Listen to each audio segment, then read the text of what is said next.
sem nenhum interesse, sem nenhum glamour, sem nenhum valor, assim, tão... valor não, a palavra não é essa, mas assim, sem brilho, sem né? na luta mesmo do cotidiano, né? na batalha, né? E aí, é claro que esse intelectual fascinante, poeta fascinante, ele tem a ver com a questão da heteronímia, né? É isso que é é daí que a gente puxa o interesse de fato pela poesia do Fernando Pessoa, né? O que é isso, né? O que é esse homem que se desdobra, né? As várias palavras-chave que a gente não consegue, inclusive, sair, que são termos dele. Despersonalização, desdobramento, drama ingente, tudo isso. Ele disse pra gente que a gente tem que lê-lo desse jeito. Só que a gente não é obrigado a lê-lo desse jeito, né?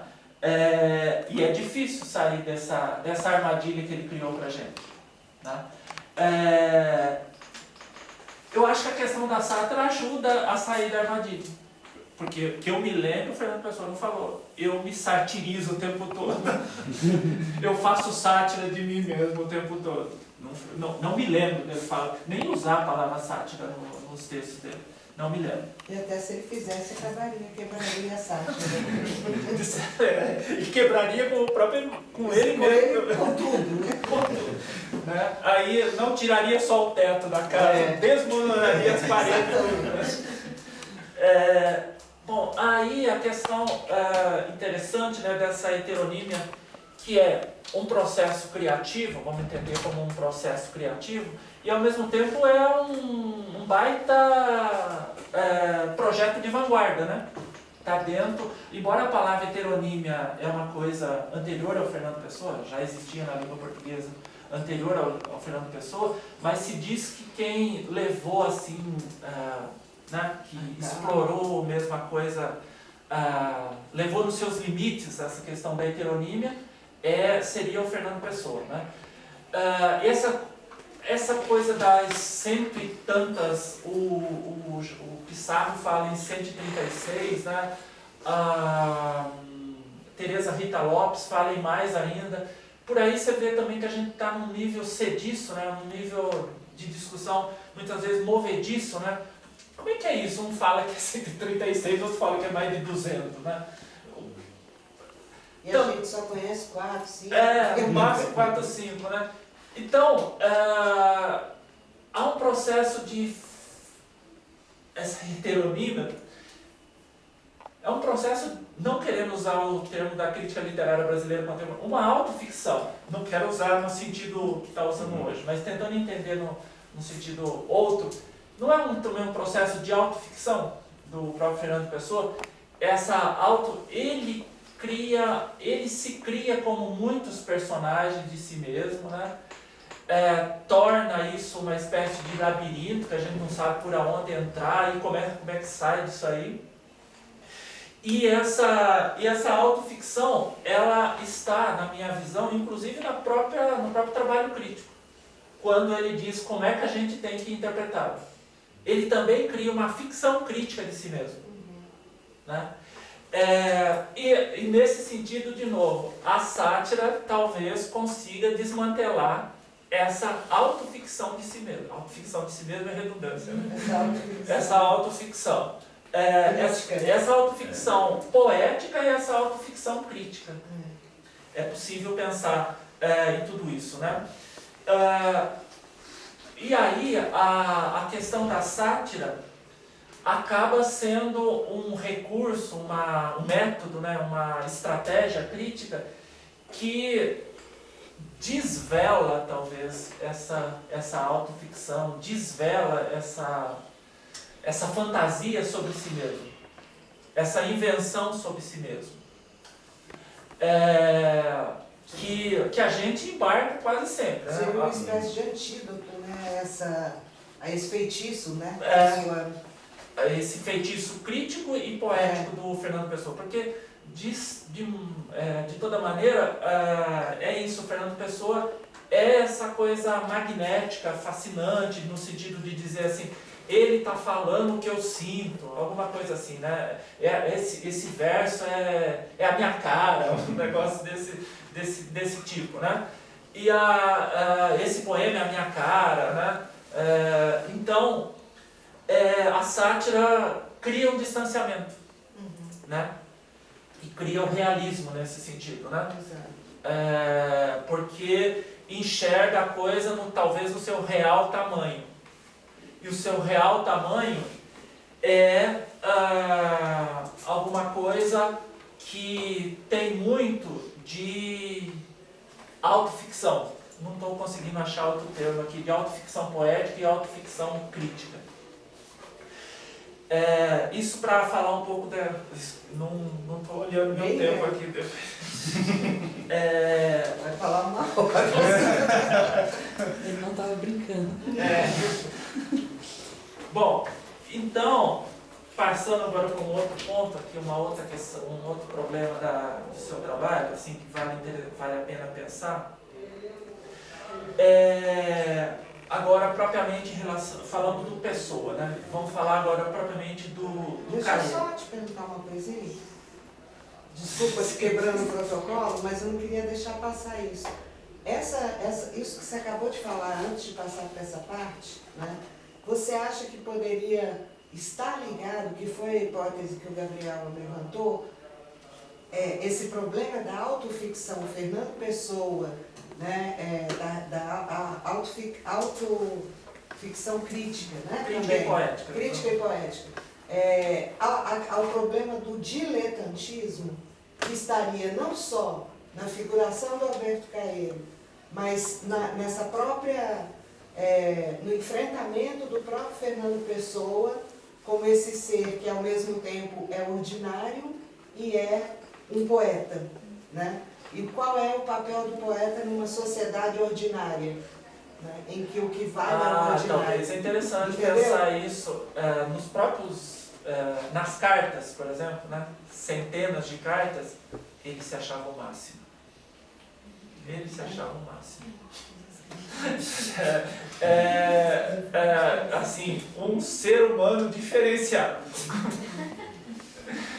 Porque isso, porque de certa maneira tem um fundo histórico, né? Ele é o líder da geração do Orfeu, ele é o fundador de várias revistas, ele é o intelectual líder da vanguarda em língua portuguesa em Portugal, isso não tem dúvida. Rivalizou um pouquinho com o Mário de Sá Carneiro, mas o Mário de Sá Carneiro cometeu suicídio e ficou com ele, né? Sobrou para ele.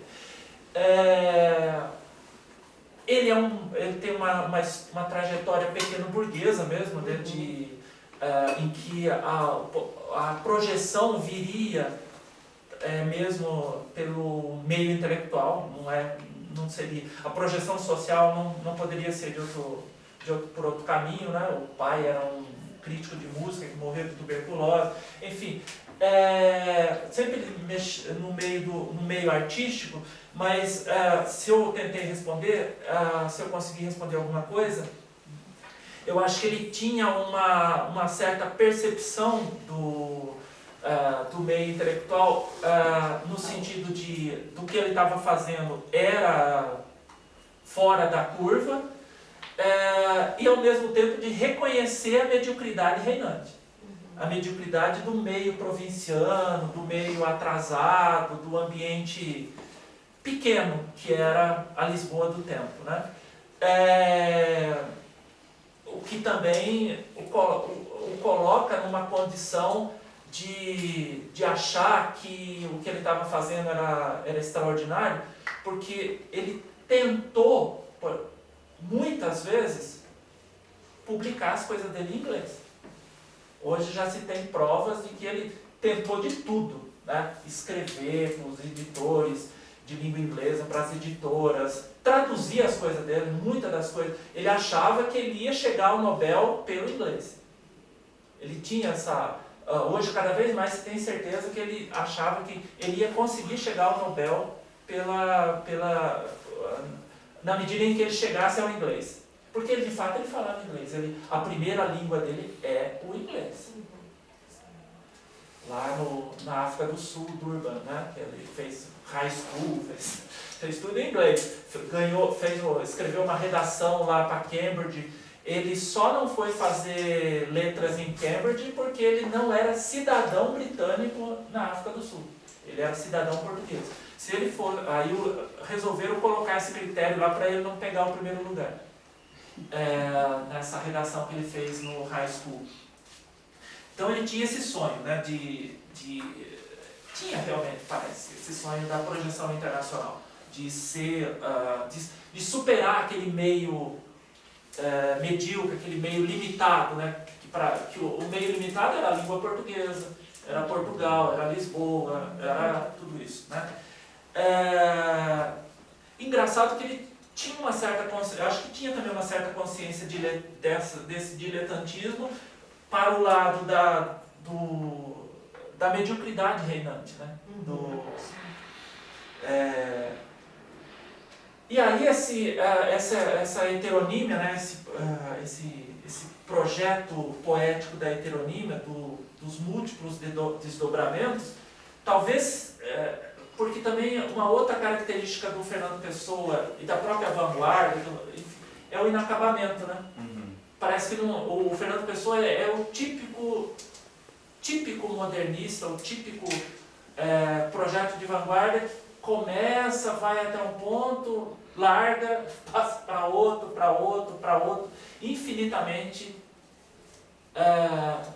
vai levando a outras coisas e nunca fecha nada. Talvez, agora de novo, ele fecha, alguma coisa que ele fecha minimamente é o Caeiro. É o Caeiro do guardador de rebanhos. Né? Fecha minimamente. Guardador de rebanhos tem tantos poemas. Esse é o guardador de rebanhos. Não tem mais que isso. Não vou continuar escrevendo o guardador de rebanhos. Os outros, Ricardo Reis, o Bernardo Soares. Bernardo Soares é a imagem mais característica desse inacabamento. O livro do Desassossego é o livro infinito.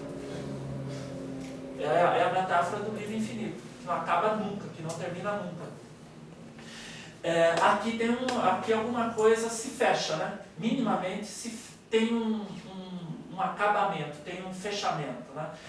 E é em razão disso, desse Caeiro, projeto Caeiro, que a gente poderia pensar, e eu pensei que o seu trabalho ia por esse lado, mas você não foi propriamente para esse lado, que por meio da sátira, por intermédio da sátira, será que não está aí também o Pessoa, via Alberto Caeiro, repensando uma certa tradição lírica, e essa tradição lírica vem pelo viés da tal da poesia pastoral, do tal do poeta pastor, poeta bucólico, poeta árcade. Todas essas... A gente discutiu isso, lembra, Gabriel? Todas essas formulações que está dentro de uma certa tradição lírica ocidental, né, desde da Grécia Antiga, a gente não consegue sair da Grécia. Estamos 2000 anos aqui, a gente não consegue sair da Grécia. Não? Já dizia Marx falava isso. Não tem jeito, né?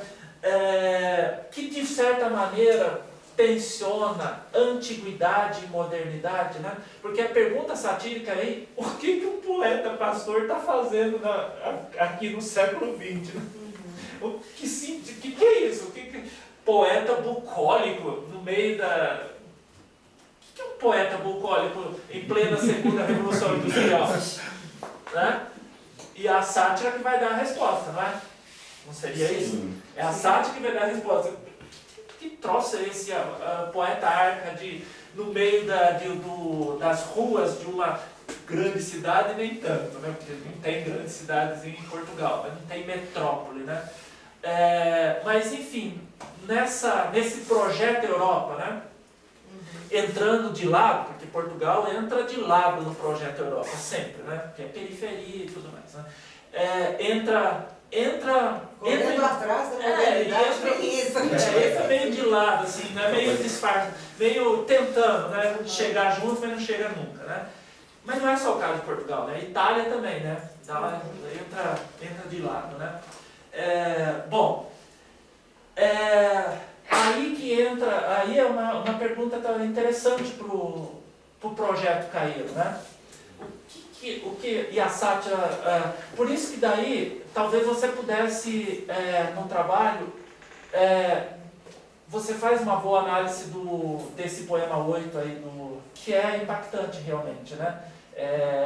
Mas eu acho que você poderia ter ousado mais nessa questão da sátira, indo para outros poemas do guardador de rebanhos, mesmo do pastor amoroso, o pastor amoroso.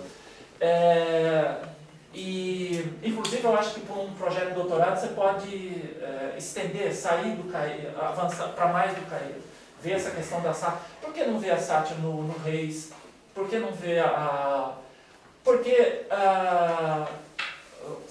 uma nota de rodapé, há no Reis neoclássico muita farsa. Olha que composição, né? É o poeta Árcade, o poeta neoclássico, né? Que dá um jogo aí num projetão de doutorado muito legal para você avançar. Com a nossa querida Ana Laura dos Reis Correia. É mais novo que eu.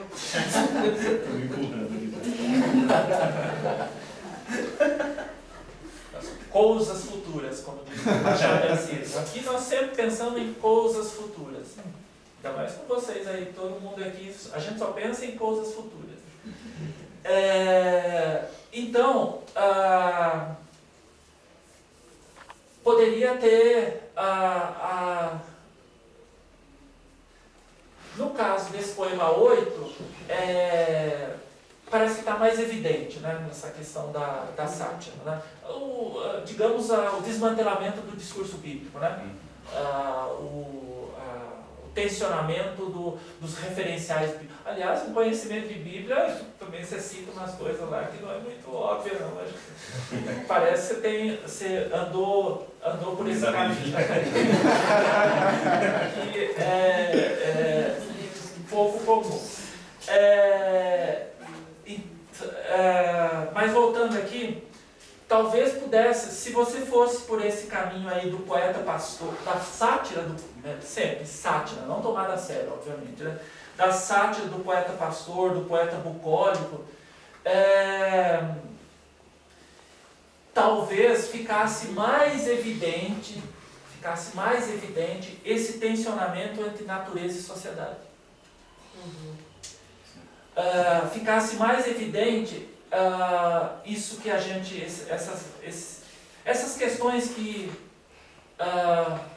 percorrem o trabalho, né? Decadência burguesa, campo e cidade, né?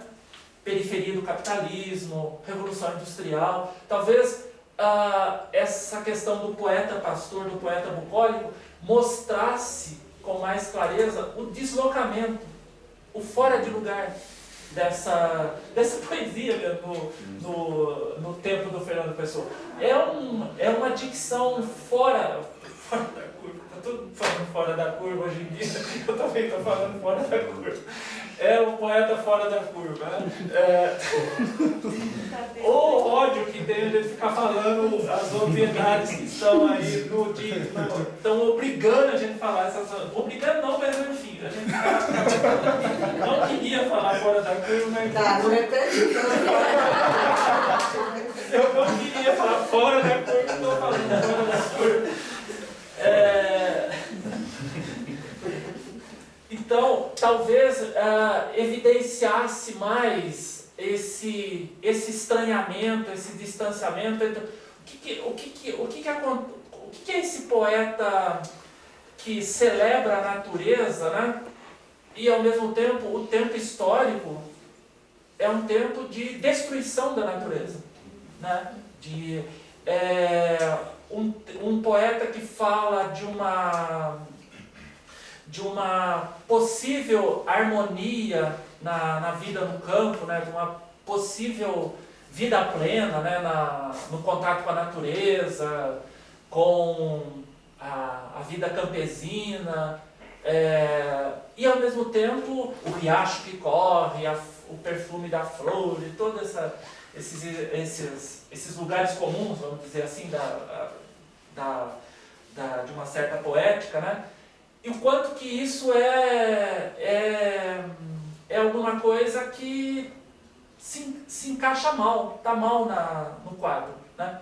Porque o ambiente e a sátira que está revelando isso, que o ambiente não é esse, né? É um tempo de exploração do trabalho, é a maximização da exploração do trabalho, é o processo de destruição dessa natureza bucólica mesmo, de aniquilamento desses referenciais bucólicos, né?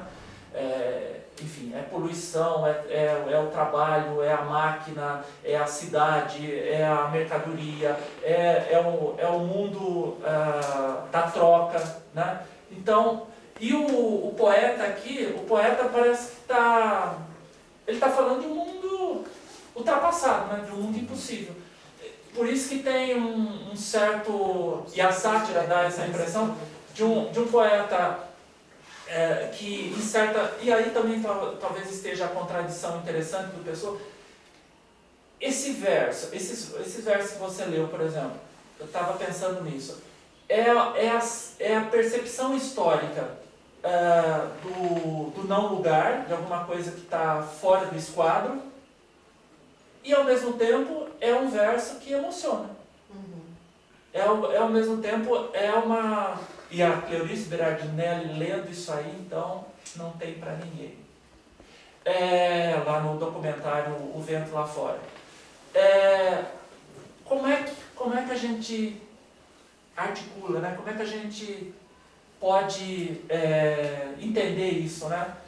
Ao mesmo tempo, a compreensão racional histórica de que esse mundo já era, né?